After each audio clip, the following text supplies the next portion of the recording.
Російський спецназ знову піски поліз, нарвався на нас. Окупанти братішки потрапили в плен.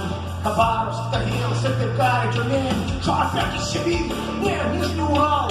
Мой дед украинец, Тагилец кричал. А ты что тут робишь, раскосый бурят? Нас Путин послал, я же не виноват. Я такий Путин, но наш президент, так він же сказав, що вас тут нет, що війська нема на українському Донбасі. А вас тут як мух, як шмінчають той грязі. Це наша земля, це свята Україна. А ти окупант, начувайся, скотина. Хіба не правий я, то хряк підкажи. Та до біса, пекельний, пали. Гей, Росія, Донбасі, є. Никаких вооруженных.